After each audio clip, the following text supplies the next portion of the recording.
நடத்திடுவார். தேவாதி தேவன் ராஜாதி ராஜன் என்றென்றும் நடத்திடுவார். ஆராதனை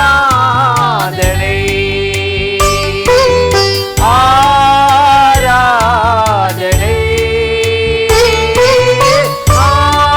ஆராதனை ஆராதனை. அல்லேலூயா அல்லேலூயா. ஆராதனை உமக்கே. அல்லேலூயா அல்லேலூயா. ஆராதனை உமக்கே.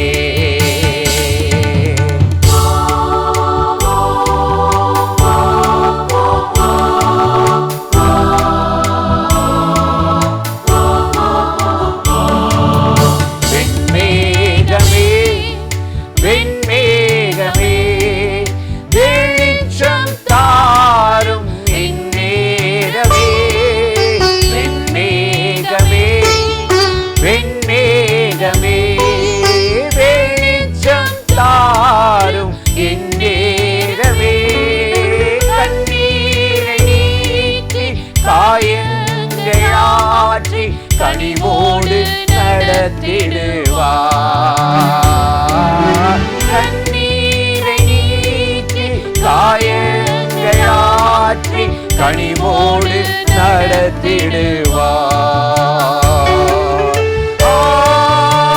ஆராதனை ஆராதனை ஆராதனை ஆராதனை. அல்லேலூயா அல்லேலூயா. ஆராதனை உமக்கே. அல்லேலூயா அல்லேலூயா. ஆராதனை உமக்கே.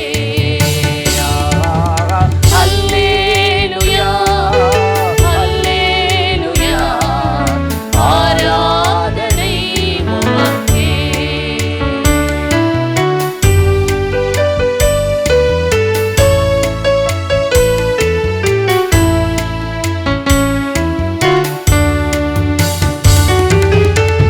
துணையாளரே துணையாளரே துன்பத்தில் தாங்கும் மணவாளரே.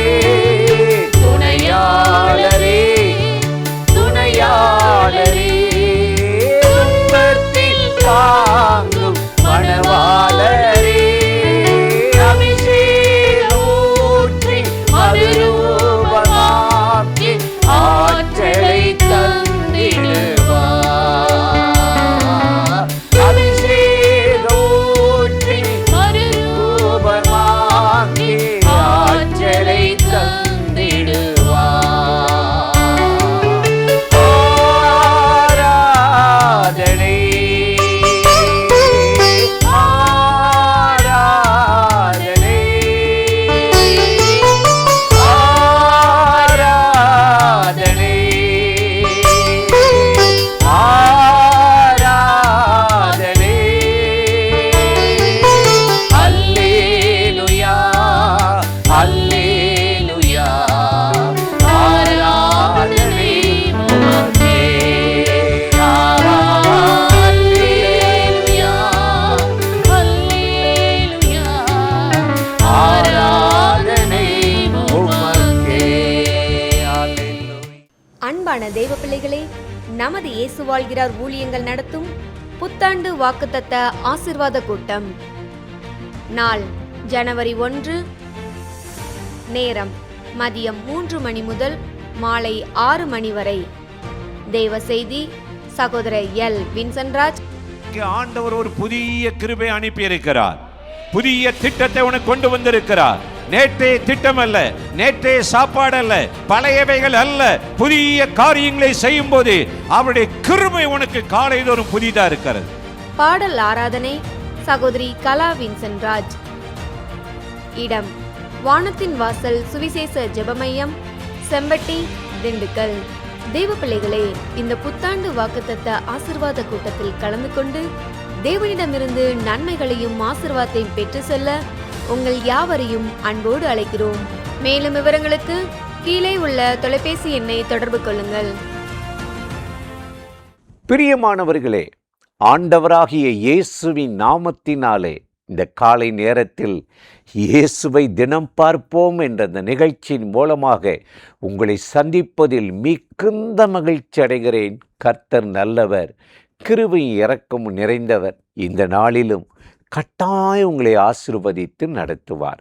இன்றைக்கும் கூட ஒரு வேத வசனத்தை உங்களுக்கு ஞாபகப்படுத்தி சில காரியத்தை சொல்லுவது நல்லது என்று உணர்ந்தேன்.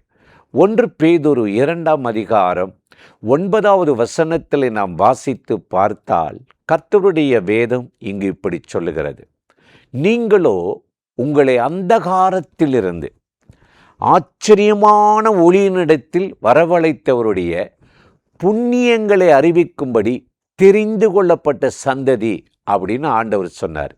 எவ்வளோ ஒரு அருமையான வார்த்தை இல்லை? அந்தகாரத்திலிருந்து. ஒரு காலத்தில் கடவுளை அறியாமல் மனம் போன போக்கில் போய் பிசாசுக்கும் அதன் தூதனுக்கும் அவனுடைய கிரியைகளை நாம் செய்து கொண்டு பிசாசுனுடைய ஆளுகை கண்ட்ரோலில் இருந்தோம். அவனுடைய கிரியைகள், அவனுடைய சுவாபங்கள் நம்மளை அப்படியே ஆதிக்கம் செலுத்தி அடிமைப்படுத்திருந்துச்சு. ஆனால் இப்படி அந்தகாரத்திலும் இருளில் இருந்த நம்மளை ஒரு ஆச்சரியமான ஒளியினிடத்திற்கு அழைக்கத்தான் இயேசு கிறிஸ்து இந்த பூமிக்கு இறங்கி வந்து நம்மளை என்ன செஞ்சாராம்? அவருடைய பிள்ளைகளை மாற்ற வந்தாராம். இதை குறித்து சங்கீதக்காரன் ரொம்ப அருமையாய் விவரிக்கிறார். இருளாவது என்னை மூடிக்கொள்ளாதா என்று நான் நினைத்தாலும் இருளும் உனக்கு வெளிச்சமாக இருக்குது. அந்தகாரமாவது என்னை மூடிக்கொள்ளாதா? 139ஆம் சங்கீதம் 11:12 சொல்கிறாரு, அந்தகாரம் இருள் என்னை மூடிக்கொள்ளாதா என்று. பாதாளத்தில் போய் நான் படுக்கையை போட்டால் கூட அங்கேயும் நீ எனக்கு வெளிச்சமாய் இருக்கிறீர், இருளை மேற்கொள்ளும்படி செய்கிறீர் என்று கர்த்தரை துதிக்கிறான், விவரிக்கிறான். எனக்கு அருமையான சகோதர சகோதரிகளே, இன்றைக்கு கர்த்தரை அறியாமல் தேடாமல் நம்பாமல் வாழ்கிற ஒவ்வொரு மனுஷனையும் ஒரு அந்தகாரம் மூடிக்குது. அந்தகாரம்னா என்ன நினைக்கிறீங்க தெரியுமா? சங்கீதக்காரன் அதை பற்றி ரொம்ப அருமையாக விவரிக்கிறான். 143ஆம் சங்கீதம் 3வது வசனத்தில், சத்துரு என் மேல் என் ஆத்துமாவை மேற்கொண்டு என் பிராணனை வெகு காலத்துக்கு முன்பு மறைத்தவனைப் போல, எல்லாராலும் மறக்கப்பட்டு நான் செய்வது எனக்கே தெரியலை, செயலற்றவர்களாக உயிரற்றவர்களாக வாழும்படி அப்படியே வெகு காலத்துக்கு முன்பு மறைத்தவனைப் போல இருக்க பண்ணுறானா. இதுதாங்க அந்தகாரம். ஒரு நாளும் கடவுளை அறிஞ்சிடக்கூடாது, ஒரு நாளும் எழுப்புதல் அடைஞ்சிடக்கூடாது, ஆவியை பெற்றக்கூடாது, விடுதலை பெற்றக்கூடாது. அவனுடைய ஆளுகைக்குள்ள, அவனுடைய கண்ட்ரோலுக்குள்ள வைத்து கொள்ளும்படி தான் பிசாசு ஒவ்வொரு மனிதனையும் அடிமைப்படுத்துகிறான். ஆனால் அப்படி பாதாளத்தில் அந்தகாரத்தில் இருந்த நம்மளை இயேசு மனித அவதாரம் எடுத்து பிறந்து பாதாளத்துக்குள் இருந்த நம்மளை அவருடைய மரணத்தினாலே அவனை அழித்து ஒளியாக வெளிச்சமான ஒரு நித்திய தேசத்துக்கு நம்மளை கொண்டு வந்தார். எவ்வளோ ஒரு ஆச்சரியம் இல்லை? அதுதான் வசனம் சொல்லுது, உங்களை அந்தகாரத்திலிருந்து ஆச்சரியமான ஒளியினிடத்தில் வரவழைத்தாராம். நீங்கள் வேதத்தை வாசித்து பார்த்தீங்கன்னா, இஸ்ரவேலர் கர்த்தரை நம்பி புறப்பட்டவங்க, எகிப்தியர் முரட்டாட்டமானவங்க. இஸ்ரவேலரை விரட்டி செங்கடல் வரையும் துரத்திட்டு இருக்காங்க. கடலில் தான் போகிறாங்க. 2 பேருக்கு ஒரு 50 அடி வித்தியாசம்தான். அது மேகம் ஒன்று எகிப்தியருக்கு அந்த மேகம் அந்தகாரமாக மாறிடுச்சான். அதே மேகம் இஸ்ரவேலருக்கு முன்னாடி போய் வெளிச்சமாக மாறிச்சான். பார்த்தீங்களா? ஒரே மேகம்தான், ஒரே கடல் தான், 50 அடி தான் வித்தியாசம். இஸ்ரவேலுக்கு வெளிச்சமும் எகிப்தியருக்கு அது என்னவா மாறிடுச்சான்? அந்தகாரமாக மாறிச்சான். கர்த்தர் அவங்கள எகிப்தியருடைய கண்களில் இருந்து, பார்வோனுடைய திட்டத்திலிருந்து அற்புதமாக காப்பாற்றினாராம். எவ்வளோ ஒரு அருமையான ஆண்டவர் இன்னைக்கு வாழ்கிறார், உயிரோடு இருக்கிறார். வருஷத்தின் கடைசி நாட்களில் நம்ம வந்திருக்கிறோம். ஆண்டவர் நம்மளை எவ்வளவு கிருமையாய் காப்பாற்றி இன்றைக்கு நம்மளை அந்தகாரத்திலிருந்து ஆச்சரியமான ஒளியினிடத்தில் கொண்டு போகிறார். அந்த ஆண்டவருக்கு அந்த வெளிச்சத்தினிடத்தில் போய், ஆண்டவரே, இருள் முற்றிலும் என்னை விட்டு நீங்கட்டும். ஒரு வெளிச்சம், சூரியனும் பிரகாசமான வெளிச்சம் அந்த பவுலை மூடி சந்தித்தது போல எங்களுக்குள்ளும் ஒரு வெளிச்சம் உதித்து இருளை மேற்கொள்ள உதவி செய்யும் என்று யார் யார் இன்றைக்கு அவருடைய ஒத்தாசை உதவியை நாடுகிறீர்களோ அத்தனை பேர் மேலும் கர்த்தருடைய வல்லமையும் வெளிச்சமும் உதிக்கும். ஆச்சரியமான ஒரு வழியை திறந்து கர்த்தர் உங்களை நடத்துவார். இன்றைக்கு அந்த தேவனுடைய உதவியை நாடி நாம் ஜெபிப்போமா? அன்பும் இரக்கமும் கிருபை நிறைந்த நல்ல ஆண்டவரே, இந்த ஆசீர்வதிக்கப்பட்ட நாளுக்காக, நேரத்திற்காக, கிருபை இரக்கங்களுக்காக உமக்கு நன்றி செலுத்துகிறோம். இப்பொழுது இந்த நிகழ்ச்சியில் இணைந்து இந்த வார்த்தைகளை கேட்டுக்கொண்டிருக்கிற அத்தனை பேர் மேலும் கர்த்தருடைய மகிமையும் வல்லமையை இறங்கட்டும். ஒரு ஆச்சரியமான ஒளி அவர்களுக்குள் இறங்கி ஆண்டவரை மேன்மைப்படுத்தும்படி கெஞ்சுகிறோம்.